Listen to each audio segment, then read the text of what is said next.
में जाना, बताना जाकर के, अपने मोहल्ले में जाके बताना जाके कि केंद्र सरकार में एक राज्य मंत्री कौशल किशोर, जिसकी पत्नी विधायक है, उनका बेटे नशे की वजह से मर गया, तो आप भी अगर नशा करोगे तो मर जाओगे, कोई बचा नहीं पाएगा। इसलिए जिंदगी चाहते हो तो नशे को छोड़ दो, नशे के पास जाने का काम ना करो।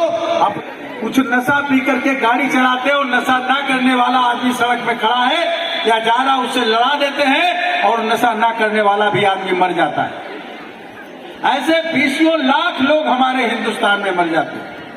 एक सांसद, एक विधायक मैं अपने बेटे की जिंदगी नशे से नहीं बचा पाया। जनरल आदमी, आम आदमी, गरीब आदमी, किसान आदमी, मजदूर आदमी, मध्यम श्रेणी का आदमी अपने बच्चे की जान कैसे बचा पाएगा नशे से? बोलो जरा। पहली दुकान शराब की हमारे देश में कलकत्ता में एक क्लाइव नाम के अंग्रेज ने सन 1760 में खोली। ध्यान से सुनो जरा, कब खोली दुकान, जरा बोलिए, तेज बोलिए, तेज। 1760 में पहली शराब की दुकान कलकत्ता में खोली गई। मुफ्त में शराब पिलाया, और जब नशेड़ी हो गए, आदी हो गए लोग, तो घर से चोरी करके पैसा ला करके जेवर बेच करके शराब पीने लगे। और इस तरह 18वीं शताब्दी में करीब 1200 दुकानें हिंदुस्तान में शराब की खुल गई। मेरा कहने का मतलब है, शराब की दुकान अंग्रेजों ने खोली, हमारे हिंदुस्तान में शराब की दुकानें नहीं थी, क्योंकि हमारा देश धार्मिक देश था, धार्मिक देश है। उसे अंग्रेजों ने लंदन की असेंबली में बुलाया सम्मानित करने के लिए कि हिंदुस्तान में जिन भी धर्मों के लोग रहते हैं उसमें नशा हराम है, तुमने नशे का व्यापार कैसे कर लिया? उसे सम्मानित करना चाहा, वो कहा हमें सम्मान ना दो, हमें एक शराब का लाइसेंस और दे दो दुकान का। उसे दूसरी दुकान का लाइसेंस और मिला, और इस तरह हमारे यहाँ शराब की दुकानें बढ़ती गई। आज हर 6 गांव पर एक शराब की दुकान है। आप जानते हो कि आपके देश में तंबाकू लेकर के कौन आया, मालूम है आपको? मालूम है कि नहीं मालूम है? तो हाथ उठा के बोला करो कि नहीं मालूम है। आपका वीडियो बनना है, पूरे देश में लाइव जा रहा है, इसलिए हाथ उठा करके बोला करो। हमारे देश में, हिंदुस्तान में, पुर्तगाली जब आए तो अफीम और तंबाकू दोनों लेकर के आए। वरना हमारे देश में तंबाकू का पेड़ नहीं था, भांग का पेड़ नहीं था, गांजे का पेड़ नहीं था, अफीम भी नहीं थी, पुर्तगाली लोग लेकर के आए। मैं आपसे पूछना चाहता हूं, तेज आवाज में बोलिएगा, क्या कोई जानवर, गाय, भैंस, बैल, बकरी, गांजे का पेड़, भांग का पेड़, तंबाकू का पेड़ चढ़ते हुए देखा है किसी ने? बोलो जरा। लेकिन आदमी चल रहा है कि नहीं चल रहा है? बोलो जरा, आदमी कर रहा है ना? तो आदमियों से ज्यादा जानवर समझदार हो गया नशे के मामले में। सही बोल रहा हूं, गलत बोल रहा हूं? बोलिए। जानवर जानता है कि उसको सूंघ के देखता है, अगर वो उसको चल लेगा गांजा, भांग और तंबाकू का पेड़ तो गिर जाएगा, लेकिन आदमी पी पी करके गिर रहा है, तंबाकू खा खा करके गिर रहा है। एक बात मैं आपसे कहना चाहता हूं, किसी के पास मोबाइल है यहां पर? जरा उसका कैलकुलेटर खोलिए, कैलकुलेटर मोबाइल में। एक रिपोर्ट आई है कि हमारे देश में हर घंटे में 159 लोग कैंसर से मर रहे हैं। कितने लोग मर रहे हैं बोलो जरा? 159 लोग। एक दिन में कितने घंटे होते हैं? 24 घंटे। 159 को 24 से गुणा करके बोलो जरा कितना हुआ?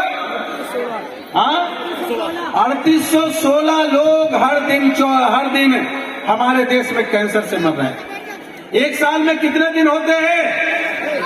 365। इसको 365 से गुणा करो जरा।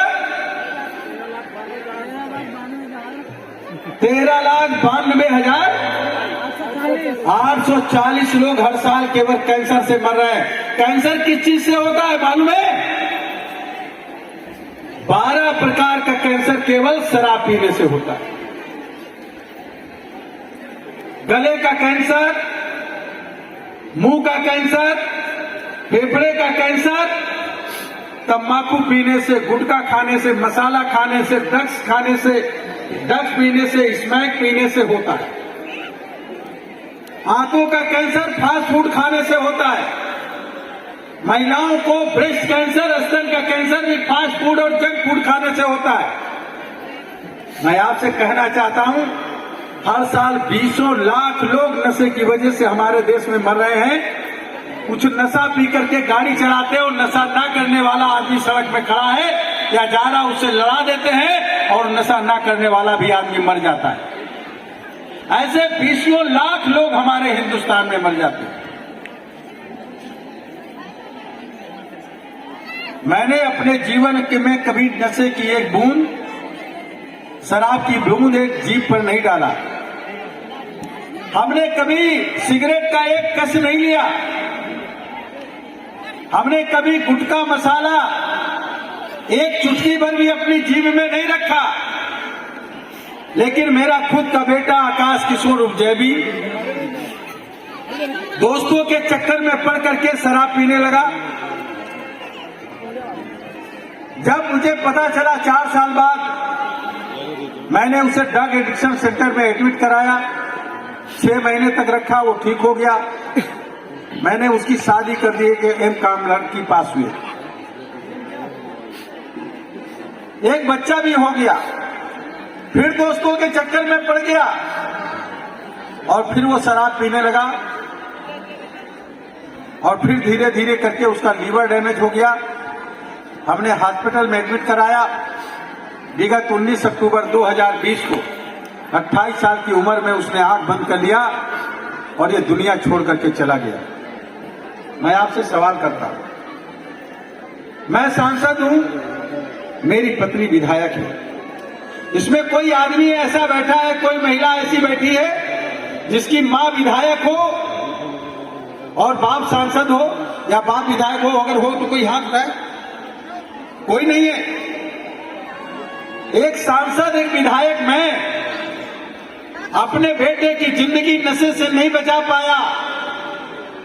जनरल आदमी, आम आदमी, गरीब आदमी, किसान आदमी, मजदूर आदमी, मध्यम श्रेणी का आदमी अपने बच्चे की जान कैसे बचा पाएगा नशे से? बोलो जरा।